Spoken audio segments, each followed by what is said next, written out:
Selamat siang, perkenalkan nama saya Fernando Dotulong Eskom MM. Saya adalah dosen program studi teknik elektro di Universitas Teknologi Sulawesi Utara. Sebagai dosen, saya berkewajiban menjalankan tridharma perguruan tinggi, yaitu pengajaran, penelitian, dan pengabdian kepada masyarakat. Dalam kesempatan kali ini, saya akan menjelaskan pernyataan diri dosen dalam unjuk kerja Tridharma Perguruan Tinggi atau PDD UKT PT dalam bidang pengajaran sebagai salah satu syarat untuk program sertifikasi dosen tahun 2022. Di Universitas Teknologi Sulawesi Utara ini, saya mengampu beberapa mata kuliah. Salah satunya adalah mata kuliah basis data. Mata kuliah basis data merupakan mata kuliah yang membahas mengenai konsep dasar basis data, perancangan basis data, model data, entity relationship diagram, normalisasi, bahasa query formal, bahasa query terapan, bahasa query terapan lanjut, basis data terdistribusi, serta perancangan dan implementasi basis data. Adapun capaian mata kuliah basis data ini antara lain yaitu mahasiswa mengetahui dan memahami konsep dasar basis data, mahasiswa mampu menganalisa kebutuhan basis data dalam satu organisasi atau perusahaan, mahasiswa mengetahui dan memahami model-model data dan mampu merancang basis data menggunakan model entity relationship diagram maupun model relasional. Mahasiswa mampu menggunakan bahasa SQL untuk mengakses database, dan mahasiswa mampu mengimplementasikan rancangan basis data ke dalam sebuah perangkat lunak basis data. Kita akan mulai kelas kita pada siang hari ini, yaitu kelas mengenai basis data. Nah, sebelum kita mulai kelas kita, silakan persiapkan alat tulis menulis dan sebagainya yang kita akan gunakan untuk belajar. Sebelum kita mulai untuk materi, maka kita mulai dulu dalam perkenalan. Saya memperkenalkan nama saya Fernando Dotulong. Saya akan mengampu mata kuliah basis data. Nah, untuk lebih baik lagi jika kita saling mengenal, maka silakan perkenalkan diri masing-masing dari sebelah kiri. Perkenalkan, nama saya Richard Deviano. Ya, selanjutnya. Perkenalkan, nama saya Ilham. Perkenalkan, nama saya Diki. Perkenalkan, nama saya Alsenda. Perkenalkan, nama saya Aurelius Agustinus Tansil. Perkenalkan, nama saya Sony Tansil. Oke, terima kasih. Saat ini pada pertemuan pertama ini kita akan membahas materi yaitu mengenai pengenalan basis data, yang kedua konsep dasar basis data, yang ketiga komponen sistem basis data, dan yang keempat adalah basis data management system atau DBMS. Tujuan dari materi ini adalah agar mahasiswa dapat memahami tentang konsep dasar dari basis data dan DBMS. Ada yang tahu tentang ini apa? Penyimpanan suatu berkas. Ya? Penyimpanan berkas. Penyimpanan berkas. Oke. Biasanya penyimpanan berkas digunakan untuk menyimpan berkas-berkas yang penting. Nah, untuk di database, konsep dasarnya adalah seperti penyimpanan berkas ini yang kita lihat, yang sering kita lihat. Nah, konsepnya seperti ini. Jadi di atas konsep lemari arsip atau tempat penyimpanan berkas seperti lemari yang ada di sebelahnya, yang ini adalah sistem komputer. Jadi lemari arsip ini di dalamnya ada file-file atau lemari-lemari yang mengisi tentang file-file atau lembar-lembar kertas atau dokumen seperti ini. Nah, yang sistem untuk basis data sama. Dia di dalam ini ada hard disk, di dalam hard disk itu menyimpan file-file atau data-data seperti ini. Inilah konsep dari basis data seperti apa. Seperti inilah kira-kira basis data yang kita biasa temui di banyak perusahaan-perusahaan, atau bukan hanya di perusahaan, di kantor-kantor biasanya model arsipnya seperti itu, ada yang arsip manual sama arsip digital. Biasanya arsip manual itu dalam bentuk lemari atau kertas-kertas hard copy, dan untuk digitalnya biasanya dalam bentuk sistem database. Kita akan belajar tentang definisi database. Definisi database adalah pertama mengenai data. Data adalah fakta tentang sesuatu dunia nyata yang dapat direkam dan disimpan pada media komputer. Itu adalah data. Sedangkan database adalah kumpulan dari data-data yang membentuk suatu berkas atau file yang saling berhubungan antara satu file dengan file yang lain sehingga membentuk suatu kesatuan. Itu adalah database. Jadi bukan berarti data yang terkumpul itu adalah database, begitu. Tapi data yang dikumpulkan dan berhubungan satu dengan yang lainnya, maka dia bisa disebut sebagai database. Sedangkan informasi adalah data yang telah diolah sedemikian rupa sehingga memiliki suatu makna tertentu bagi pengguna. Itu adalah informasi. Karena biasanya itu data yang awalnya mentah, jika disatukan dan dikaitkan satu dengan yang lainnya, berhubungan satu yang dan lainnya, itu bisa menjadi informasi. Sampai sini ada yang mungkin mau bertanya? Jika tidak, kita lanjut. Inilah definisi database menurut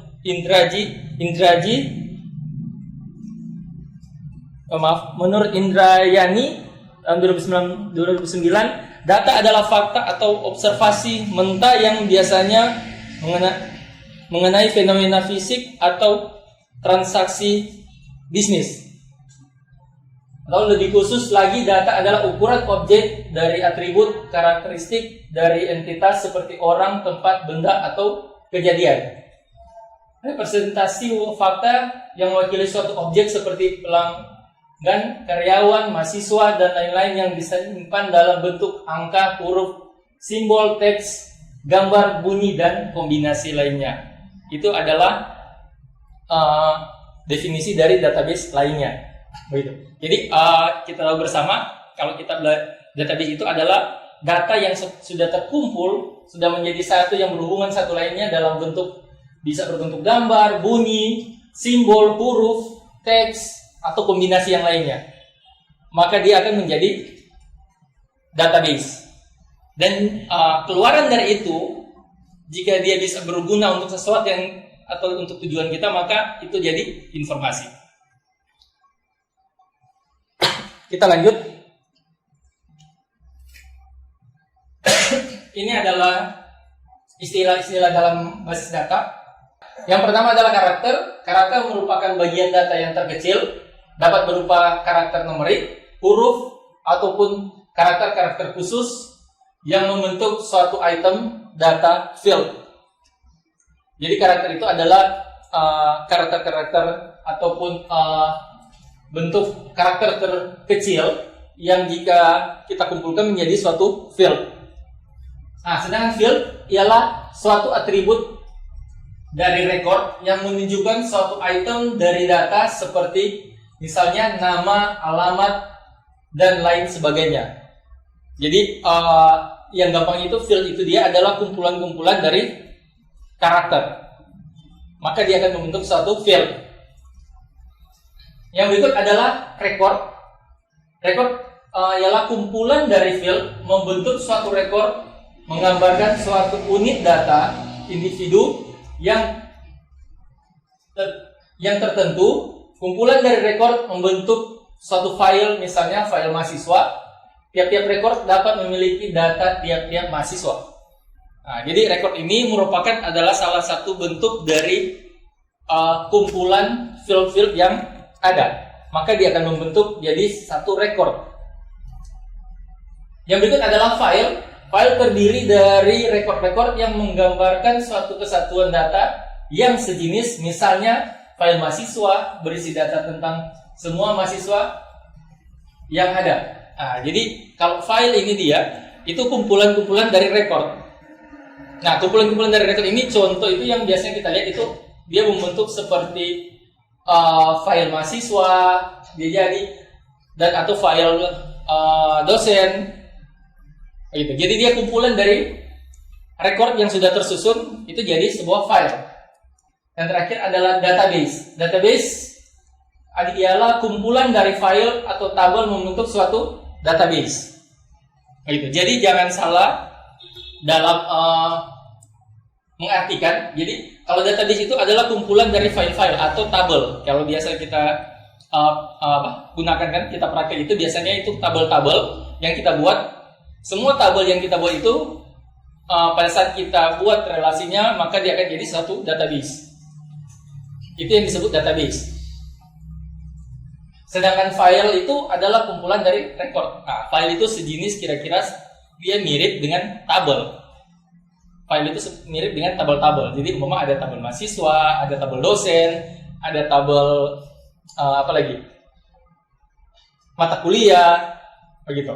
Maka dia akan, jika kita kumpulkan maka dan kita hubungkan satu dengan yang lainnya, dia akan menjadi database. Sampai di sini ada pertanyaan? Kalau tidak kita lanjut. Kemudian di sini ada sistem operasi. Sistem operasi itu adalah sistem operasi yang kita jalankan untuk menjalankan DBMS atau menjalankan database. Itu sistem operasi. Contoh ada Microsoft, yang punyanya Microsoft, yaitu ada Windows berapa? Windows 11, Windows 10, 8, 7 dan sebagainya. Ataupun dalam Mac ada apa? Sistem operasi dalam Mac OS. Itu ada banyak. Atau ada sistem operasi Linux. Itu kita bisa pakai, itu sistem operasinya. Sedangkan basis data itu adalah database yang ada di dalam, atau sistem database yang ada di dalam database itu. Itu komponennya, bagi situ ada komponennya, ada DBMS atau Database Management System. Nah, DBMS ini fungsinya ialah untuk memanajemen database yang kita gunakan ataupun yang kita buat. Jadi ini DBMS ini gunanya untuk manajemen atau mengatur database kita. Terus ada berikut yaitu pemakai atau user. Pemakai atau user ini ialah orang ataupun pengguna ataupun pengelola database. Begitu. Yang berikut adalah software lainnya. Nah, software lainnya ini adalah software-software pendukung yang kita gunakan untuk mempermudah kita dalam penggunaan database. Begitu. Karena ada database lain seperti DBMS lain yang kita harus gunakan, dia harus jalan di bawah satu aplikasi tertentu. Begitu. Contoh yang kita gunakan MySQL, dia jalan di bawah server kan. Jadi kita harus pakai aplikasi pendukung lainnya. Begitu. Karena itu biasanya ada banyak aplikasi pendukung untuk kita jalankan database. Begitu. Ataupun aplikasi yang kita bisa buat sendiri untuk proses penggunaan database, untuk dia menjadi informasi. Sebentar. Sampai sini ada pertanyaan? Iya. Untuk itu operating system, saya kan ada sebut beberapa tadi. Iya. Kalau itu udah punya beda-beda masing-masing apa? Dia punya tools dan kemudian masing-masing operating system kayak Linux dengan Mac dengan Windows itu apa bedanya?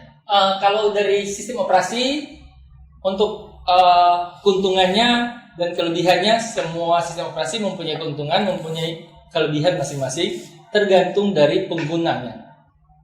Begitu, tergantung dari pengguna. Untuk perbedaannya, mereka itu beda orang yang mengembangkan ataupun beda perusahaan.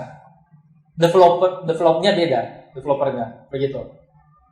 Jadi kalau kelebihan sebenarnya ada kelebihan masing-masing. Semua ada kelebihan, semua ada kekurangan. Cuma memang kalau saat ini kita yang paling kenal paling banyak pakai yang 3 tadi, yang macOS ataupun buatan Windows. Ataupun kalau memang anak orang-orang yang biasa berhubungan dengan IT, banyak lain ke Linux. Begitu. Jadi dari itu. Jadi sistem operasinya sebenarnya sama, semuanya sama. Apalagi untuk database, semuanya sebenarnya sama. Begitu. Kalau untuk kelebihannya sebenarnya sama semuanya. Kita mau pakai Linux, kita pakai Windows, kita pakai macOS, tetap sama. Begitu. Karena itu hanya sistem operasi untuk menjalankan database. Begitu. Oke?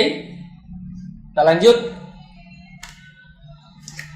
Ya, yang terakhir adalah DBMS atau Database Management System.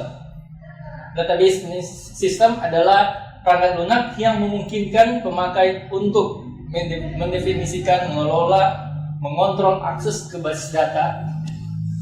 Yang mengelola basis data relasional disebut sebagai relational DBMS.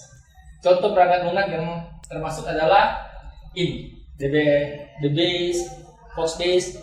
Nah, jadi DBMS ini seperti yang sudah dikatakan tadi adalah satu sistem pengelola database atau database management system, di mana kita kalau mau buat suatu database, mau manipulasi database, itu kita bisa gunakan DBMS, begitu. Karena DBMS ini dia ada banyak. Kalau database hanya satu database, tapi yang banyak kita kenal itu aplikasi untuk membuat database. Nah, itu adalah DBMS, aplikasi-aplikasi untuk membuat database. Di sini contoh ada The Base, Foxbase, Airbase, Microsoft Access mungkin yang paling terkenal. Terus ada sini MS SQL Server, ada MySQL di sini, ada Oracle mungkin yang besar-besar yang biasa digunakan di perusahaan. Ini adalah DBMS yang banyak orang kenal. Bukan hanya ini, ada banyak sebenarnya DBMS. Begitu. Cuma paling mungkin yang paling top itu ada di situ ada Borland Paradox, Microsoft Access, MySQL, Oracle. Paling banyak, paling umum itu yang orang pakai. Begitu. Jadi itu contoh-contoh adalah DBMS. Begitu. Jadi kalau jika kita akan mengakses database atau mengelola database itu, kita bisa gunakan database management system ini. Begitu. Jadi database management system ini gunanya untuk kita buat database dan lain sebagainya. Nah, ini adalah keuntungan dan kerugian dari DBMS. Nah, keuntungan-keuntungan DBMS di sini yang pertama adalah pengontrolan kelengkapan data. Nah, jadi pengontrolan kelengkapan data ini dia memang ada di keuntungan dari DBMS. Karena kenapa? Karena untuk mengontrol atau suatu data itu dia itu sangat simpel kalau di dalam DBMS. Contoh kalau kita gunakan saja paling umum akses yang kebanyakan ada. Kita gunakan akses itu kalau mau kontrolan itu gampang sekali. Di dalam situ sudah ada menu-menunya, tinggal kita klik. Tinggal klik kita bisa buat untuk pengontrolannya. Contoh di Microsoft Access itu kita bisa buat untuk tombol-tombol dan lain-lain itu bisa di dalam Microsoft Access. Jadi untuk kita mau kontrol itu data di dalam itu simple sebenarnya, tidak terlalu susah. Kemudian ada konsistensi data. Nah, kenapa ada konsistensi data? Karena kita bisa buat relasional. Jadi suatu data yang kita rubah dalam satu tabel itu bisa saja berubah di tabel yang lain, begitu. Karena dia saling berhubungan satu dengan yang lain, begitu. Karena itu dikatakan bisa konsisten. Data satu berubah, data satu juga pasti akan berubah, begitu. Kemudian ada lebih banyak informasi dari jumlah data yang sama. Jadi kalau kita dapat jumlah data yang sama, banyak sekali informasi yang orang bisa dapat di situ, begitu. Kemudian ada sharing data. Sharing data ini kalau di DBMS itu gampang sekali. Kita mau sharing data-data yang kita ada di satu tabel sebelah, kita mau sharing ke tabel yang lainnya. Begitu. Itu gampang kita sharing data atau bagi data. Kalau kita jadi untuk relasionalnya, koneksi relasi satu tabel dengan tabel yang lainnya, kita bisa sharing data tanpa menambah jumlah data, begitu. Jadi kita hanya gunakan umpama contoh primary key untuk sharing data ke tabel yang lain. Itu gunanya untuk DBMS. Terus ada peningkatan integrasi data. Peningkatan integrasi data ini gampang kita hubungkan. Yang penting modelnya sama, basicnya sama data itu kita hubungkan dengan database yang lain, itu gampang. Kita tinggal tarik data. Kita tinggal tarik data dari database satu ke database yang lain. Yang penting strukturnya sama, struktur datanya sama. Berikut adalah peningkatan keamanan. Nah, dalam DBMS ini untuk peningkatan keamanan sangat dijaga. Banyak DBMS itu yang mengutamakan keamanan juga. Gitu. Jadi tidak sembarang kita bisa akses. Contoh paling simpel itu di Microsoft Access kita bisa simpan dalam bentuk pakai password. Gitu kan? Semua rata-rata seperti itu. Di MySQL pun sama. Kita bisa akses. Kita tidak bisa sembarang akses kalau kita pakai password untuk database-nya. Nah, waktu kita hubungkan dengan sistem, kita tinggal masukkan password ya. Begitu. Jadi sistem otomatis baca password, dia bisa masuk otomatis. Seperti itu. Karena itu tingkat keamanan juga terjaga untuk di DBMS. Terus penegakan standar layanan. Nah, ini penegakan standar layanan ini memang untuk DBMS ini dia selalu ditingkatkan untuk standar layanan. Karena ada update-update-nya toh. Ada update terus untuk DP standar pelayanannya supaya pengguna jadi lebih enak. Jadi standar layanannya pasti ada terus untuk DBMS. Nah, bukan berarti hanya keuntungan, ada juga kekurangan. Kekurangan dari DBMS yang pertama adalah kompleksitas. Memang kita tahu pertama dia kompleks. Untuk satu DBMS itu dia kompleks. Kompleksnya mungkin kalau kita lihat secara biasa hanya sebuah tabel-tabel. Tapi sebenarnya pada saat kita buat suatu hubungan atau satu relasi antara satu tabel dengan tabel yang lain, itu akan jadi kompleks. Karena kita harus tahu alur jalannya seperti apa untuk kita dapat menghubungkan satu tabel dengan tabel yang lain. Begitu. Dan kita harus susun dari awal. Itu kenapa disebut kompleks. Yang kedua, ukuran. Kalau kita bicara tentang ukuran DBMS itu lumayan besar. Karena ada sering kali kalau kita mau cek itu data-datanya itu ada pada saat kita buat contoh, kita buat satu field, kita ada tentukan kan berapa kapasitas dari field itu, berapa panjang karakter yang bisa digunakan, begitu. Ataupun dalam database ada yang disebut tipe data. Jadi pada saat kita salah menggunakan tipe data, dia akan melebar lebih besar, begitu. Dan dia dihitung per data yang kita sudah bentuk, begitu. Jadi satu data yang kita bentuk besarnya seperti itu, dia akan jadi seperti itu semua, begitu. Karena itu ukurannya biasanya lumayan besar. Akan jadi lumayan besar ukuran untuk database yang menggunakan DBMS. Gitu. Karena kita hanya mengukur nama kita pakai 40 karakter. Itu semua 40 karakter. Pasti semua namanya. Dia akan hitung sama, nama pendek, nama panjang, tetap besarnya sama. Begitu. Itu yang membuat ukuran filenya jadi besar. Terus ada biaya DBMS. Nah, biaya DBMS ini itu seperti untuk pembayaran DBMS. Jadi memang ada yang gratis, ada yang bayar. Seperti contoh Microsoft Access itu bundle dari Microsoft Office, itu bayar. Gitu kan? Kita pakai MySQL gratis. Begitu. Jadi untuk database biasanya yang lumayan mumpuni, yang bagus, biasanya dia bayar. Kita harus beli. Untuk database-nya kita harus beli. Karena itu dia juga ada biaya yang lumayan untuk DBMS. Berikut biaya perangkat keras tambahan. Nah, biaya perangkat keras tambahan ini dalam database itu semakin besar data, berarti semakin banyak yang akan diolah. Semakin banyak yang akan diolah berarti kita butuh suatu performa komputer yang lebih besar lagi, begitu, agar supaya pengolahan datanya atau pencarian datanya lebih cepat, begitu. Nah, setiap data meningkat, jadi jika kita melakukan transaksi dalam satu hari itu bisa 1000 atau 2000 transaksi, maka itu ada 1000 sampai 2000 jenis data yang ditambahkan di dalam situ.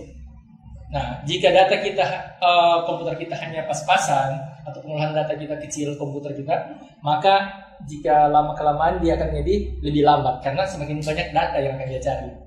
Maka kita harus butuh biaya tambahan untuk upgrade hardware, untuk mengupgrade hardware.